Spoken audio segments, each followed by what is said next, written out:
professor Paulo Artacho, né? Conforme o Delcio já falou, ele é físico, professor da USP, e ele é integrante do painel intergovernamental de mudanças climáticas. Muito bom dia, professor. Seja muito bem-vindo para o nosso encontro de hoje. A gente programou que ele vai falar e logo depois a gente vai ter uns minutinhos para ele responder as dúvidas. Então, por favor, se vocês quiserem colocar seus apontamentos no chat ou anotar e depois perguntar, tudo bem. Vamos lá, professor. Tudo com o senhor. Oi, Silvia. Oi, pessoal. Tudo em paz? Vamos, então, deixa eu compartilhar a minha tela. Isto.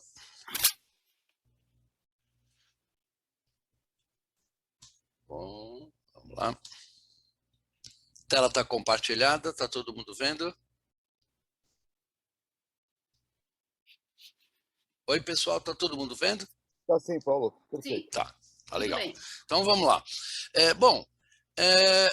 A primeira questão é a gente perceber que a questão das mudanças climáticas, que a questão das mudanças climáticas não está dissociado de todos os processos que ocorrem, que estão ocorrendo importantes com a nossa sociedade, né?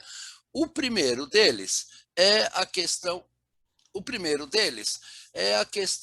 da saúde, da pandemia que a gente está tendo agora, né, que está tendo um impacto socioeconômico enorme, né, além do número de, hoje no Brasil, com mais de 400 mil mortes. Né? Então, a nossa humanidade está passando por essa crise na saúde, mas há outras duas crises que também são importantes. Primeiro é a crise da perda de biodiversidade e o terceiro é a emergência climática. Né? Essas três crises, gente, têm similaridades que são importantes. Né? A primeira delas é de que a ciência é a chave para sair dessas três crises. Sem ciência, esquece. Nós não vamos resolver a questão da pandemia sem vacinas, sem entender como esse vírus se propaga e assim por diante. O segundo é que elas evidenciam, as três crises, um uso excessivo dos recursos naturais do nosso planeta. Tá? O que a gente quer dizer com isso? Bom, o nosso sistema socioeconômico, baseado no maior lucro possível, no menor quantidade de tempo possível, não importa o prejuízo para o futuro, está trazendo um custo altíssimo para a nossa sociedade, como vocês vão ver daqui a pouco. E, por último, é o que a gente chama a falta de governança global. Né? Ou seja, você não resolve uma crise de coronavírus como essa, que é uma crise global, com o município de São Paulo tendo uma estratégia, com Florianópolis tendo outra estratégia, com o estado de Santa Catarina tendo uma, São Paulo outra. Isso não é possível, você não resolve essa questão como está ficando cada vez mais claro. Né? Bom, e por último, elas têm diferenças importantes. Né? Primeiro, a crise na saúde ela pode passar daqui a 2, talvez daqui a 3 anos. Né? Então, ela tem uma escala temporal pequena. A mudança climática que nós estamos fazendo na atmosfera vai durar muitos séculos e a perda de biodiversidade é para sempre. Uma vez que você perde uma espécie, ela é perdida para sempre. Então, estas características são importantes para a gente colocar as mudanças climáticas num contexto de todos os processos de transformação que a nossa sociedade está passando, e não são poucos, e estão acontecendo de uma maneira muito rápida. Bom, a outra questão importante é que a ciência das mudanças climáticas ela é muito sólida. Né? O que a gente quer dizer com isso? Né? A ciência das mudanças climáticas não é só o IPCC, mas relatórios da UNEP, relatórios do painel intergovernamental de biodiversidade, a FAO, que é o órgão da ONU que cuida de agricultura. Então, a gente vê basicamente relatórios saindo o tempo inteiro sobre temas estratégicos das mudanças climáticas. Então, a ciência das mudanças climáticas ela é realmente muito, muito sólida. Para a gente olhar o presente e o futuro, que é o que nós vamos fazer hoje, a gente tem sempre que olhar para o passado. A história é muito importante na estrutura da nossa sociedade. E o nosso planeta tem 4,6 bilhões de anos e a vida evoluiu no planeta junto com as transformações geológicas e que moldaram o clima do planeta. E o que é importante nesse diagrama é que nossa espécie, o Homo sapiens, surgiu só há 200 mil anos atrás, que perto de 4,6 bilhões de anos é um intervalo de tempo muito, muito pequeno. E, então, é importante a gente ter essa ideia de que nós, humanos, aparecemos nesse planeta muito, muito, muito recentemente.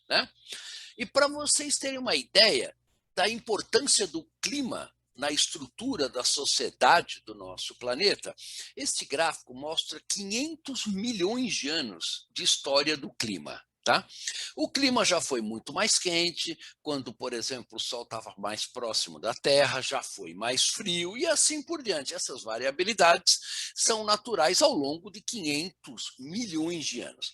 Mas olha o que acontece ao longo dos últimos 10 mil anos. O clima esteve extremamente estável. Nunca teve um clima tão estável nos 500 milhões de anos do que no Holoceno, que é o período geológico que a gente tem. Por que isso é importante? Porque foi esse clima estável que permitiu que nós, humanos, desenvolvêssemos agricultura, desenvolvêssemos cidades e assim por diante. A gente depende do clima para a nossa estrutura socioeconômica. Então, essas mensagens são muito importantes de background da questão para a gente entender o que está acontecendo com o planeta. Agora, em vez de olhar para 500 milhões de anos atrás, vamos olhar para os últimos 150 anos. A gente está mudando o clima, o nosso planeta de maneiras muito evidentes. Então, você vê população mundial crescendo exponencialmente, produto nacional bruto crescendo exponencialmente, uso de energia, uso de água e assim por diante, uso de papel. E aqui na direita estão as tendências associadas com essas tendências socioeconômicas associadas com mudanças no sistema terrestre. Então, a gente vê crescimento da concentração de gás de efeito estufa, da temperatura, da acidificação dos oceanos, da depósito de água, depósito de nitrogênio nas áreas costeiras e assim por diante.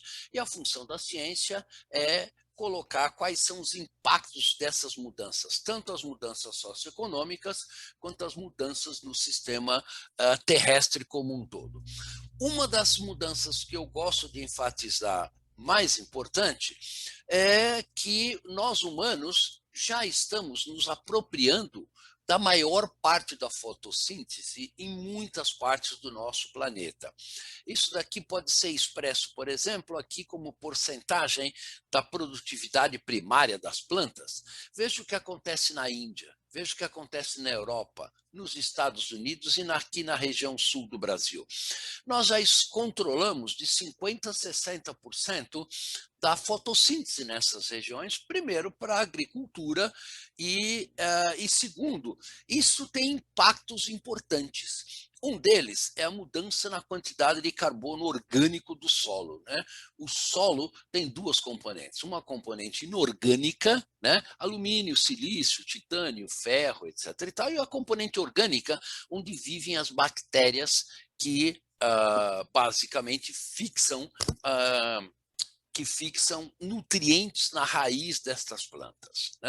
Bom, veja que em muitas regiões da Índia, da Europa e também daqui do sul do Brasil, nós já perdemos de 30% a 40% da quantidade de carbono orgânico por uma agricultura intensiva que faz com que a componente orgânica do carbono seja perdida. Então, nós estamos mudando isso é fundamental para a agricultura, não preciso dizer para vocês. Então, nós podemos estar comprometendo a capacidade das futuras gerações de produzir alimentos de maneira adequada.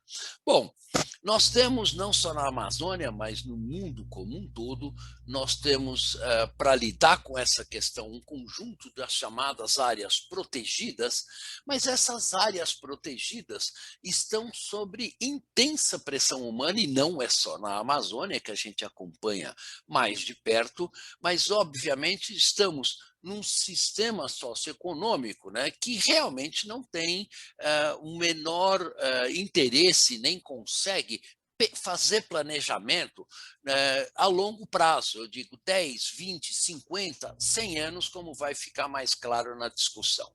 Bom, e uma discussão importante é até onde a gente pode ir. Até onde estas mudanças não comprometem a estrutura da nossa própria sociedade. Bom, um conjunto de cientistas se debruçou sobre essa questão, perguntando onde estão os limites seguros para a humanidade, né? São chamados limites planetários, né? Bom, basicamente, eles identificaram 9 limites: perda de biodiversidade, mudança climática, mudança de uso do solo, acidificação do oceano e assim por diante. Identificaram que em 4 desses limites nós já passamos de onde não deveríamos ter passado. O primeiro é o clima, mudança do clima. Segundo é perda da biodiversidade. O terceiro é desmatamento de florestas tropicais. E o quarto é alteração nos ciclos biogeoquímicos, principalmente de fósforo e de nitrogênio. Portanto, nós já estamos no limite. Nossa humanidade, é importante vocês perceberem isso, está passando por um período muito, muito crítico, que eu espero que fique claro ao longo dessa nossa discussão aqui. E isto é chamado antropoceno. O que é o antropoceno? Veja, aqui na esquerda vocês têm a capa de uma revista científica, Nature, né, onde mostra que, olha, chegamos na época onde os humanos controlam o sistema climático terrestre, né? Ou seja, os humanos se tornaram uma força geofísica planetária com toda a responsabilidade que isso acarreta. Veja que a nossa espécie é uma espécie entre as centenas de milhões de espécies que habitam o nosso planeta, né? Então, tem questões morais, tem questões éticas, até que ponto faz sentido a gente destruir o planeta da maneira como nós estamos destruindo em relação a todas as demais espécies com as quais a gente compartilha o planeta. A figura da direita é uma capa da revista The Economist de 2011, dizendo: bem-vindo ao antropoceno. Então, isso agora é reconhecido não por ambientalistas ou cientistas, mas reconhecido pela comunidade econômica mundial. Portanto, nós já entramos, queiramos ou não, no chamado antropoceno. E um dos motivadores principais da gente ter entrado no antropoceno é a queima de combustíveis fósseis, né? Aqui, esse gráfico mostra desde a Revolução Industrial as emissões de dióxido de carbono, que é o principal gás de efeito estufa, que era da ordem de 4 a 5 bilhões de toneladas de CO2 por ano, né? E veja o que está acontecendo. A emissão total hoje de gases de efeito estufa é próximo a 40 bilhões de toneladas de CO2 por ano, onde a queima de combustíveis fósseis é responsável por 83% destas emissões, né? Ou seja, nós estamos emitindo para a atmosfera uma quantidade brutal de gases que são fundamentais na questão da manutenção do clima. Se a gente olhar agora mais recentemente, né, nos últimos 20 anos, a gente observa o seguinte: apesar do Acordo de Paris, apesar de todos os protocolos de 1990 até 2019, as emissões de gás de efeito estufa continuaram a subir. Nós estamos continuando a aumentar as emissões e hoje elas são 61% a emissão aumentou 61% em relação a 1990. Tá? Só que a pandemia fez com que essas emissões se reduzissem em torno de 7%. Tá? Porque, obviamente, as indústrias reduziram as emissões, o tráfego aéreo foi praticamente parado, o tráfego terrestre diminuiu em muitas regiões e o planeta está sofrendo uma recessão global muito grande.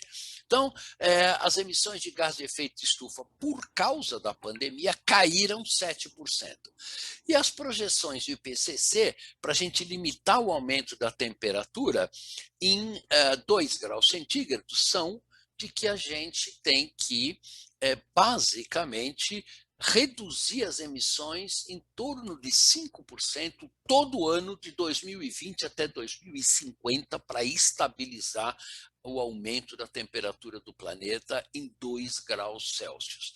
Então vejam que não vai ser fácil para a humanidade ter um impacto tão grande quanto isso que está tendo desta pandemia ao longo de todos os próximos 30 anos. Então, esse é o desafio que a gente tem hoje. Bom, estas emissões, que até agora a gente só estava falando de emissões, estão fazendo com que a concentração de vários gases, gás de efeito estufa, entre o CO2, o metano e o óxido nitroso, estejam aumentando rapidamente na atmosfera. Ou seja, traduzindo em miúdos, nós estamos alterando a composição da atmosfera com o nosso sistema socioeconômico.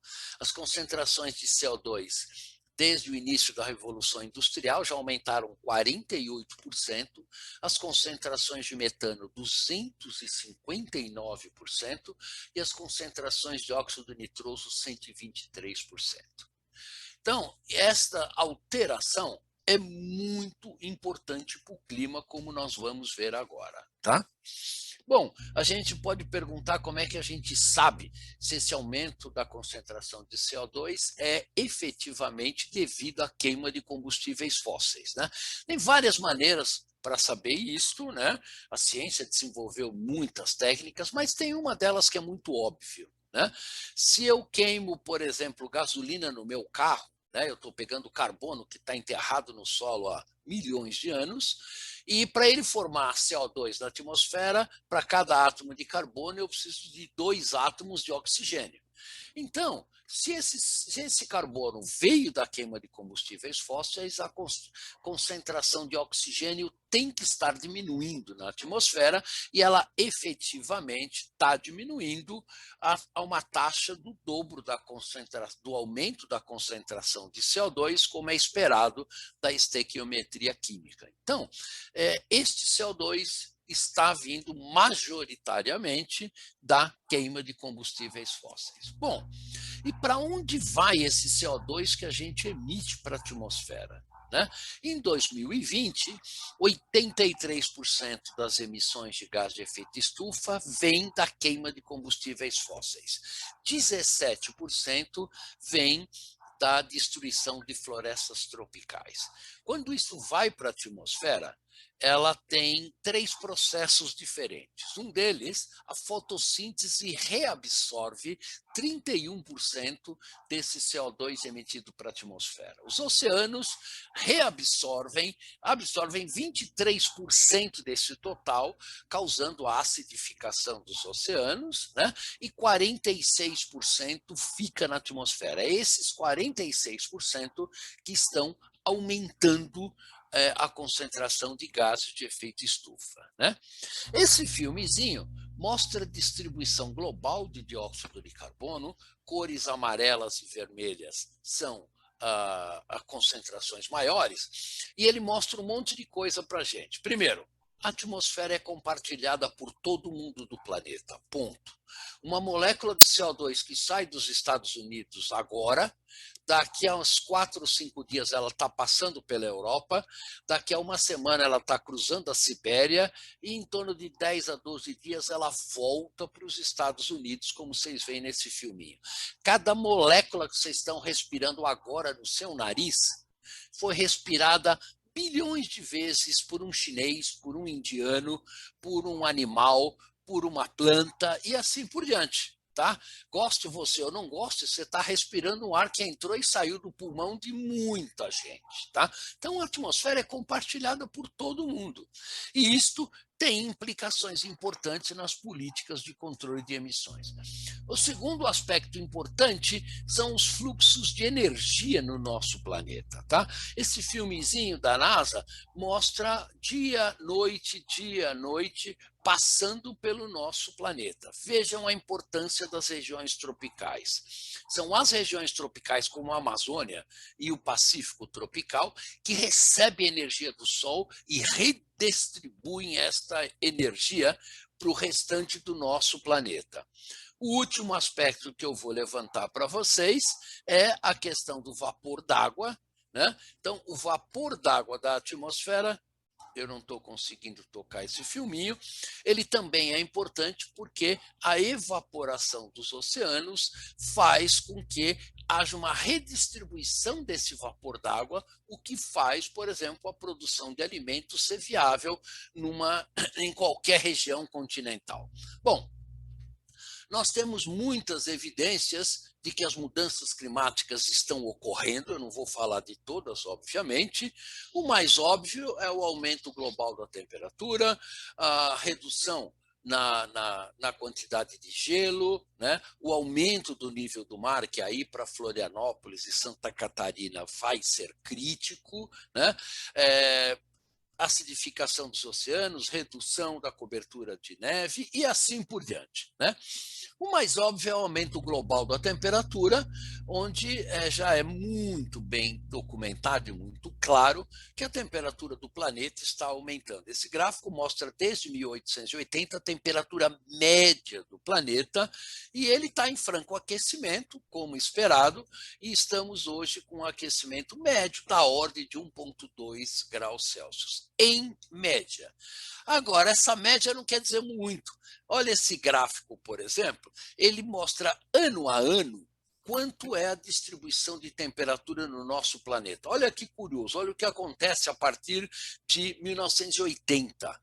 Então, a temperatura vai aumentando, claramente, e também vai aumentando a quantidade de eventos com temperatura acima de 2 e acima de 4 graus. Né? Ou seja, os eventos climáticos extremos, como ondas de calor, estão aumentando rapidamente no planeta. Isso tem impactos na saúde humana, isso tem impactos na agricultura, isso tem impactos na saúde dos ecossistemas. E o que é importante é que a distribuição espacial desse aumento de temperatura não é homogêneo.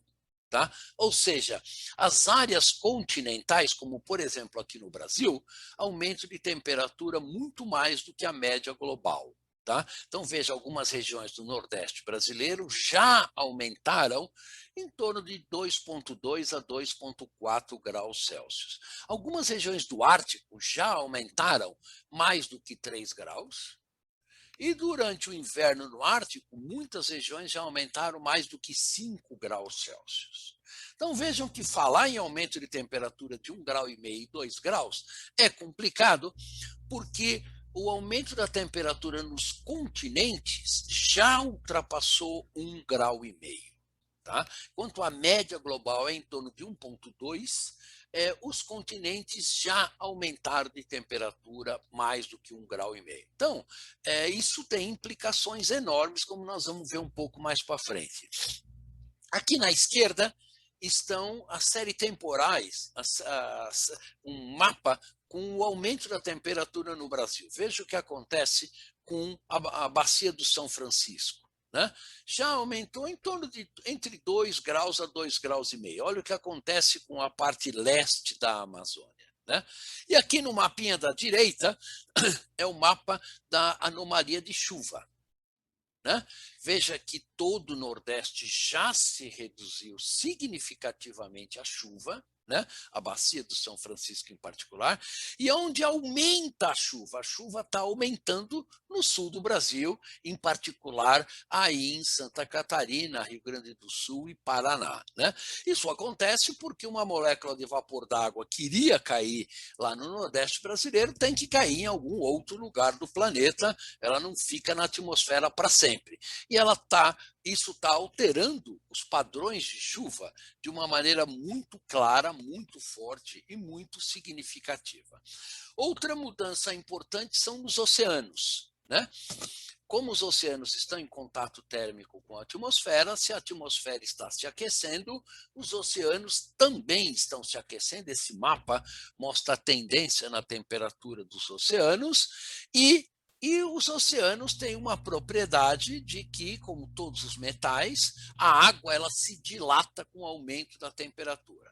Então, o nível dos oceanos está subindo, em média, subiu 23 centímetros, né, ao longo dos últimos 100 anos. Pode parecer pouco, né, mas isso é uma média global. Em algumas regiões, como no Recife, por exemplo, esse aumento de temperatura esse aumento de nível do mar, desculpa, já ultrapassou 40 centímetros. Isso é crítico, por exemplo, para uma cidade que nem Florianópolis, né? Aí as projeções do aumento do nível do mar pelo painel intergovernamental de mudanças climáticas, que eu participo, são de que, ao longo dos próximos séculos, né, o nível do mar pode subir alguma coisa da ordem de 3, 4 ou 5 metros. Né? Então, vocês imaginam uma praia como Copacabana ou Ipanema com aumento do nível do mar da ordem de 3 metros. Imagina Florianópolis, por exemplo, com aumento do nível do mar desta ordem.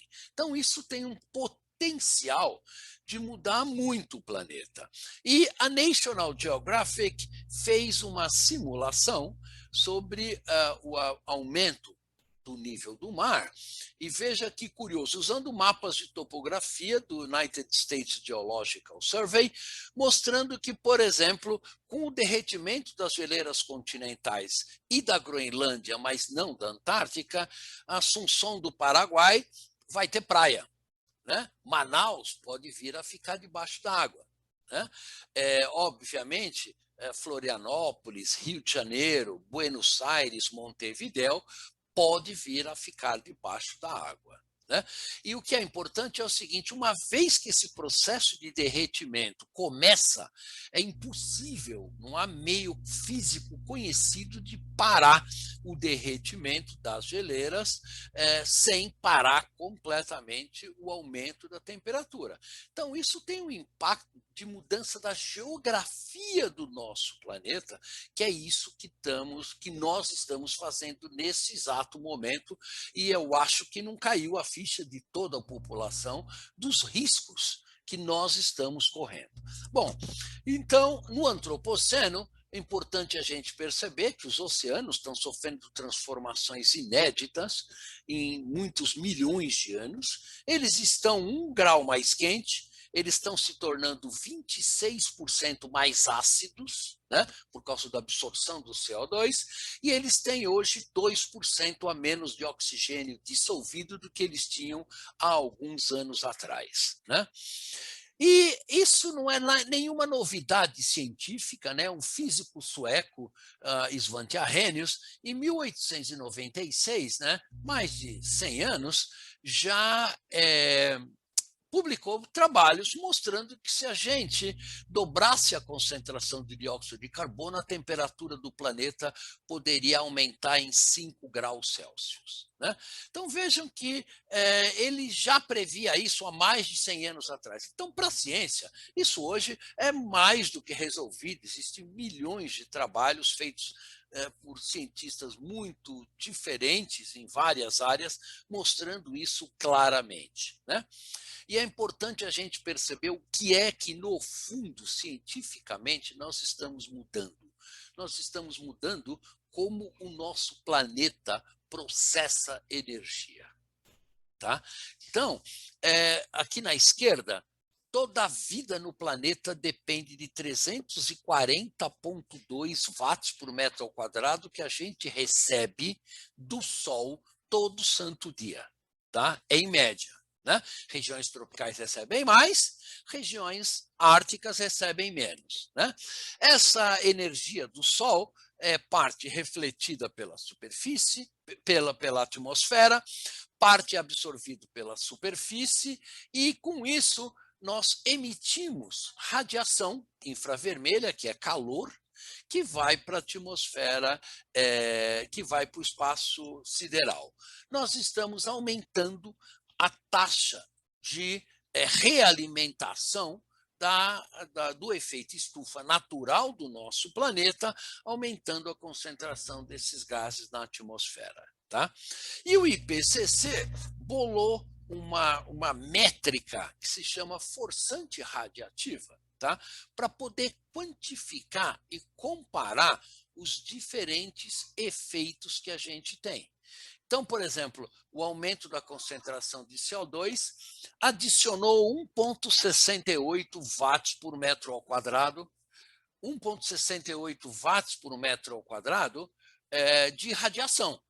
Veja que isso é muito pouco, perto dos 320 watts que a gente recebe. Tá?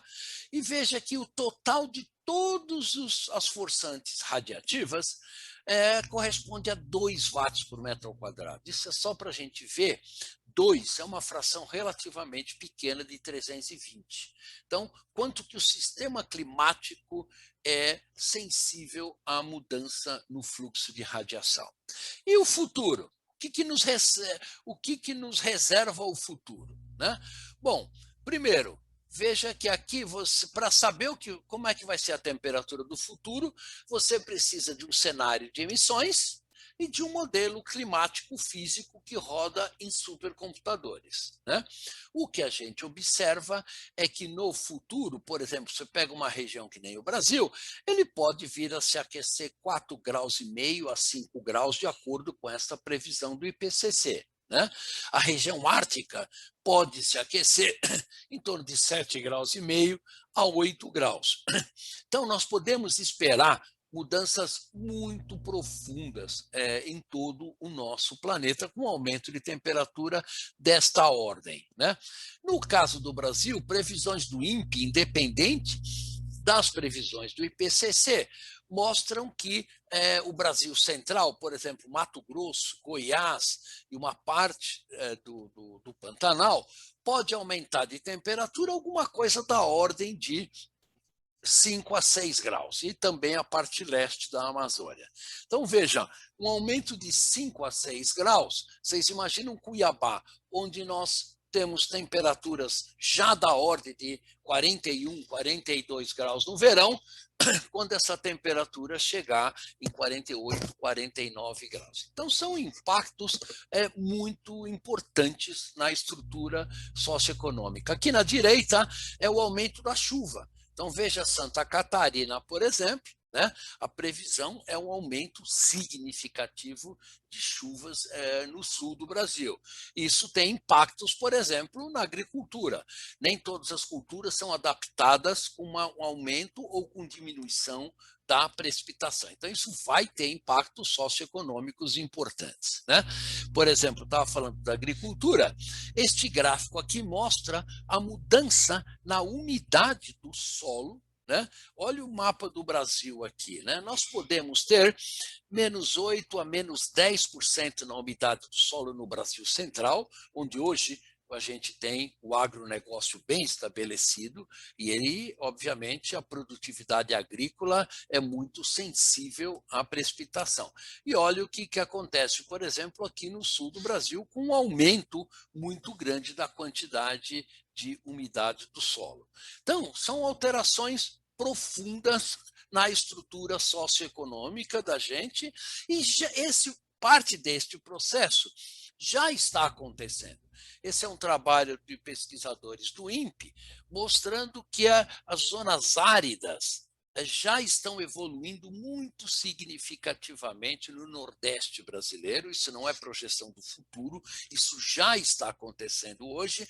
E esses mapas da Embrapa mostram que o avanço das regiões com déficit muito alto de água é muito forte, tanto nos últimos 20 anos quanto nos próximos 10 anos. Então, vejam que nós podemos ter Mato Grosso e Goiás com déficit de água muito alto. Então, isso vai alterar a economia brasileira de uma maneira significativa. Bom, a Amazônia é um ingrediente extremamente importante na questão das mudanças climáticas globais, tá? E ela tem um impacto não só no Brasil, mas no mundo como um todo. Né?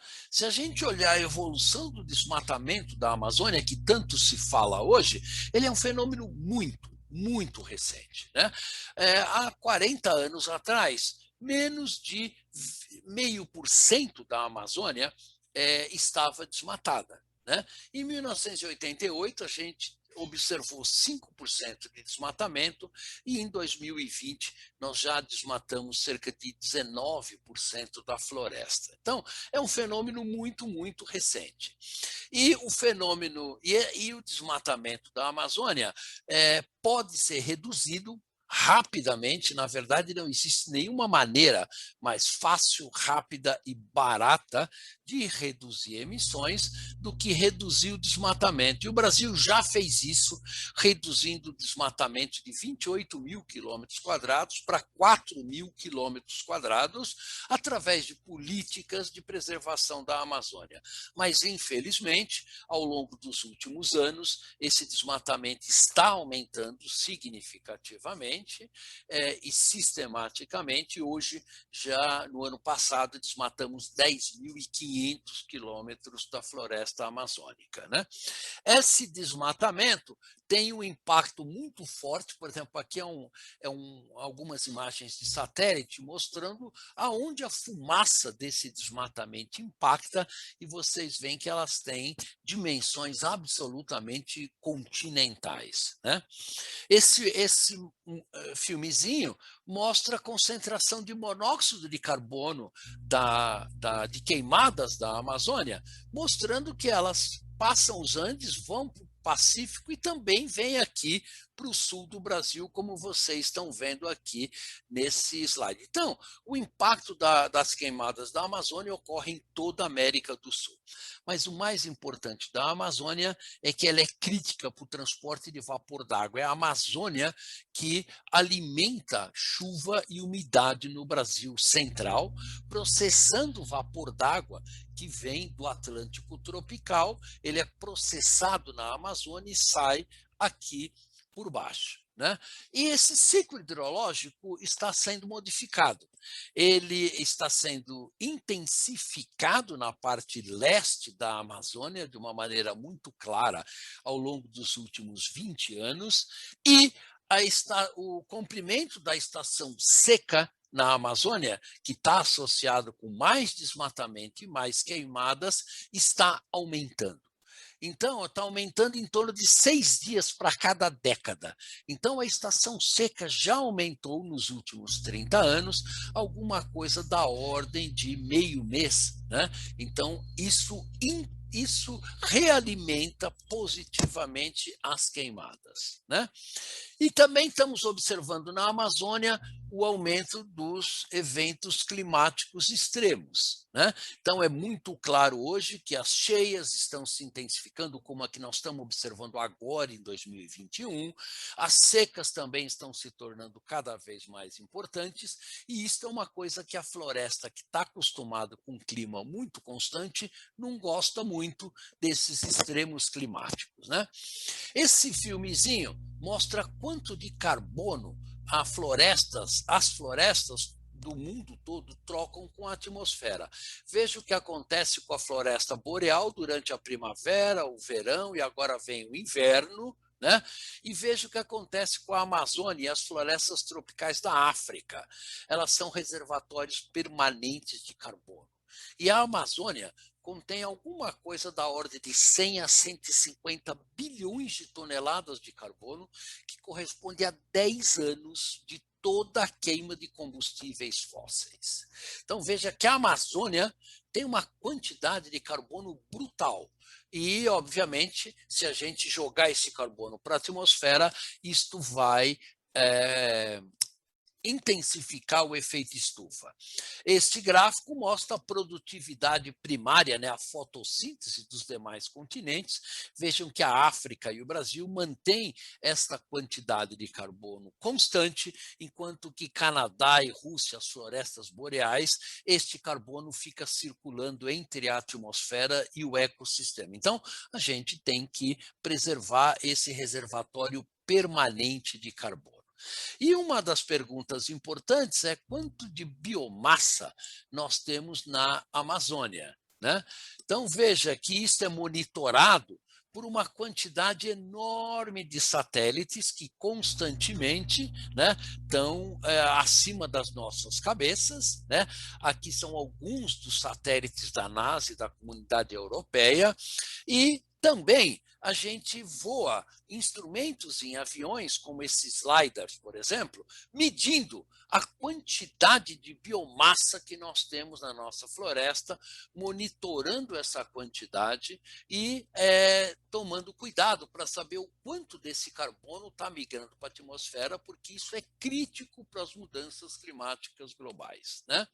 E isso é um mapa da quantidade de biomassa resultante dessas técnicas que eu falei, feito pelo INPE, e mostra a quantidade em quilogramas por metro quadrado de CO2, de madeira, né? E veja que a Amazônia é altamente inhomogênea do ponto de vista de emissões, de estoques de carbono, como a gente diz. E esse estoque está diminuindo com o tempo.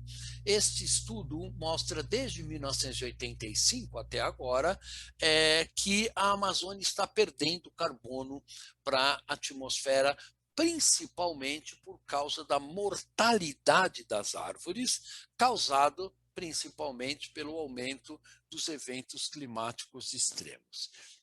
Então, a Amazônia, que absorvia uma quantidade grande de carbono na década de 80, hoje esse fluxo líquido de carbono é praticamente zero, né? Eu vou começar a pular alguns slides para a gente terminar. E é importante a gente perceber que a Amazônia pode estar saindo de um estado onde uma floresta está num certo estado de equilíbrio, por um estado onde parte da Amazônia é desmatada e a gente então atinge um outro estado de equilíbrio, e isto pode desestabilizar o clima do planeta de uma maneira muito forte, e é esta a razão pela qual os países desenvolvidos estão fazendo uma enorme pressão no Brasil para a gente diminuir o desmatamento. Entretanto, tem alguns aspectos que são importantes. Este gráfico mostra o impacto do aumento da temperatura e comparado com o impacto do desmatamento, né? O que a gente vê?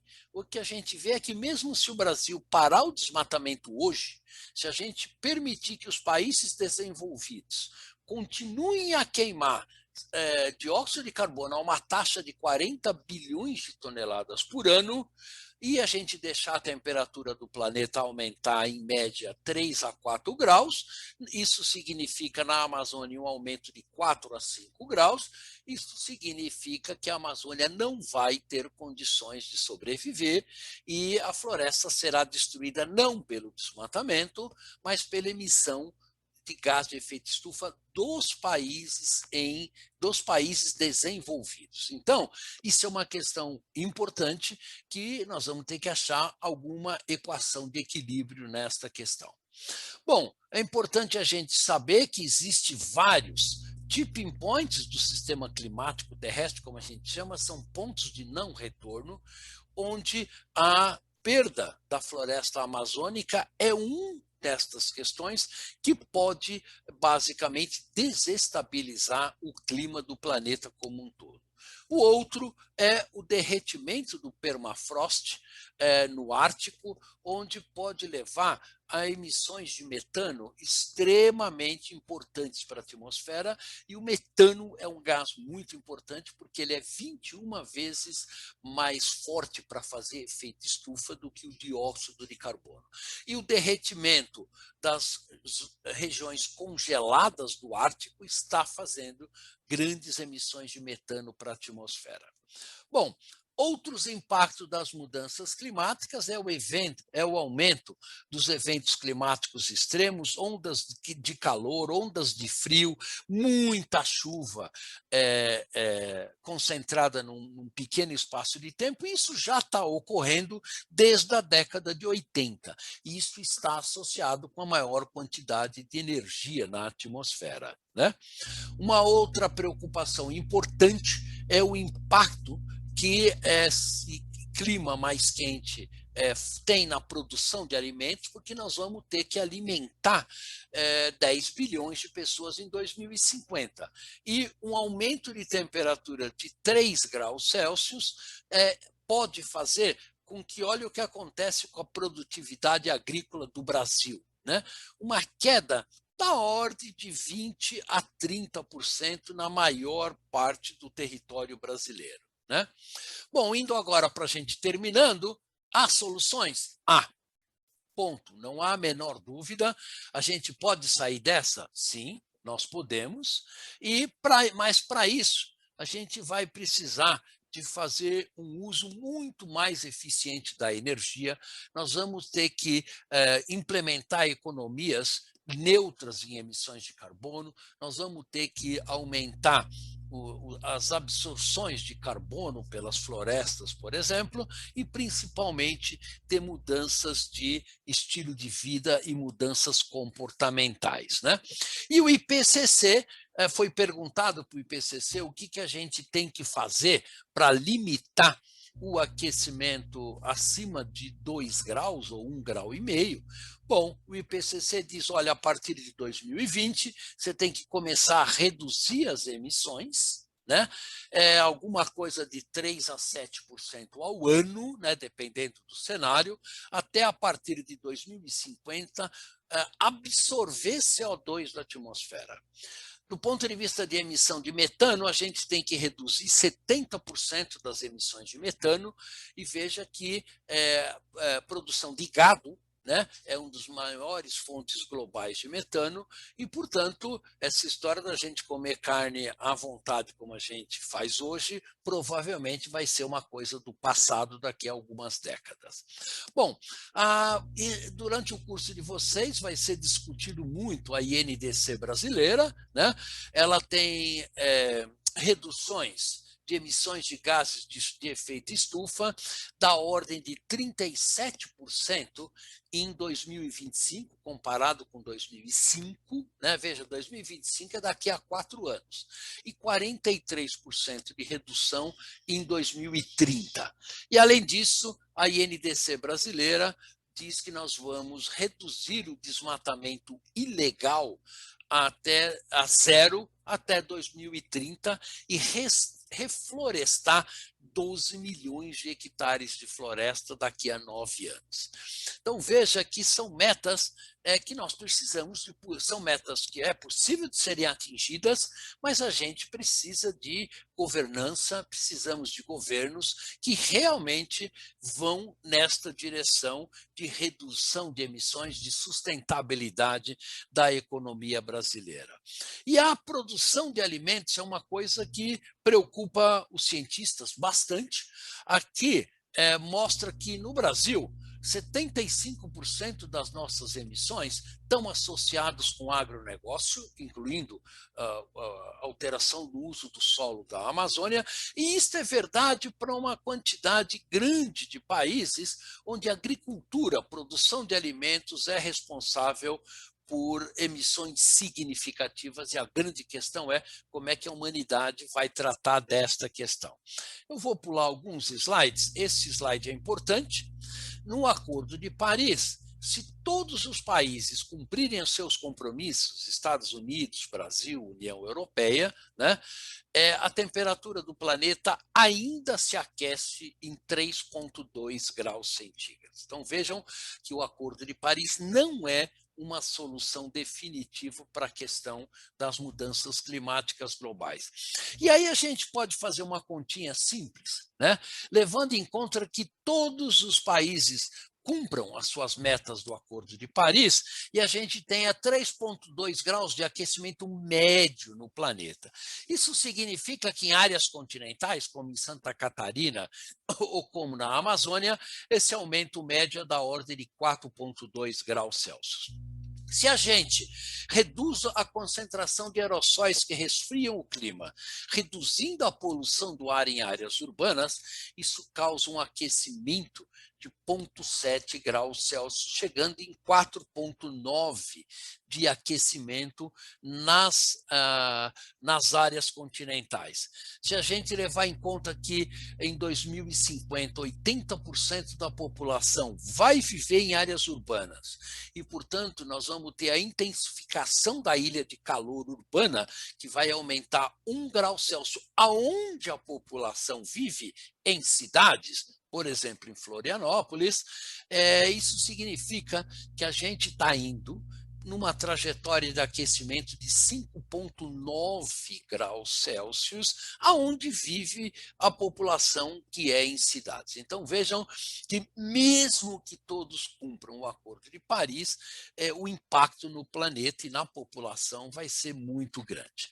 Bom, e para terminar, tem alguns aspectos que são importantes, são as questões éticas e as questões de governança global, né? Hoje nós não temos mecanismos de governança para lidar com o problema do aquecimento global. A gente vê que a ONU não foi criada para isso, né? E temos dificuldades muito grandes de governança global para lidar. Outra questão importante é a questão das desigualdades sociais. A gente vê que os países pobres aqui embaixo, né, das regiões tropicais, ou os países em desenvolvimento, são os países que mais vão ser impactados pelas mudanças climáticas, mas quem causou a maior parte das emissões foram os países desenvolvidos. Então, nós temos uma questão de justiça social aí em cima da mesa, onde quem mais causou o problema não é quem mais vai sofrer economicamente e socialmente pelo problema. E aqui, a questão do consumo é uma questão importante na questão das mudanças climáticas globais. Aqui é um consumo de uma família na Alemanha, o consumo de uma família na Itália, o consumo de uma família no Equador e de uma família por uma semana no Chad. Enquanto nós tivermos esse altíssimo grau de consumo entre países desenvolvidos e países em desenvolvimento, realmente ficamos com um problema absolutamente insolúvel. Os países ricos vão precisar reduzir as suas emissões. E a ciência é um dos ingredientes importantes nas mudanças climáticas, mas obviamente não é o único. Tem as questões econômicas, tem as questões da sociedade, questões políticas, questões jurídicas, tem questão de governança e de direito, e é muito importante que a gente olhe para o clima como sendo um sistema integrado com o nosso sistema socioeconômico e de governança em cada país, em cada município e no planeta como um todo, né? E, por último, é importante a gente perceber que as mudanças climáticas não são as únicas transformações que o mundo está passando, né? Este relatório chamado The World in 2050, o mundo em 2050, mostra que nós vamos ter que ter um consumo e uma produção sustentável, nós vamos ter que a revolução digital pela qual nós estamos passando agora é fundamental, a demografia do planeta está mudando, como eu falei, as questões das cidades, de encontrar cidades sustentáveis é fundamental, e por último, equilíbrio entre o uso da terra e produção de biocombustíveis, por exemplo, e a mudança no sistema energético global são mudanças absolutamente necessárias para a gente atingir a sustentabilidade do nosso planeta, a tão falada sustentabilidade, que é refletido nesses 17 Objetivos de Desenvolvimento Sustentáveis da ONU, do qual, obviamente, energia limpa e acessível e o combate às mudanças climáticas são fundamentais em a gente construir uma nova sociedade que seja efetivamente sustentável, né? E para isso, a ciência e a sociedade vai ter que encontrar maneiras de lidar com aqueles limites planetários. Lembra lá do começo da apresentação, onde nós temos que combinar as necessidades da população de água, resiliência, igualdade de gênero, energia e emprego com os limites do nosso planeta, que está ficando cada vez mais claro que a gente está chegando próximo desses limites, e isto é uma questão que a humanidade vai ter que encontrar uma maneira de lidar com essa questão. Tá? Então, a minha mensagem principal é de que a gente precisa de ciência sólida em todas as áreas para encontrar meios de usar os recursos naturais do nosso planeta de uma maneira muito mais inteligente e eficiente. E a última mensagem é que eu coordeno o programa FAPESP, que é a Fundação de Amparo à Pesquisa do Estado de São Paulo, sobre mudanças climáticas, e nós estamos começando amanhã uma série de webinars que vai discutir a NDC brasileira, e amanhã, por exemplo, nós vamos discutir a questão da agricultura, questão de florestas e a questão da energia nos compromissos brasileiros. Vocês todos estão convidados a assistir, o link está no site da FAPESP, FAPESP Mudanças Climáticas, e eu acho que pode ser muito interessante vocês acompanharem esse ciclo se vocês estiverem interessados nesse tema.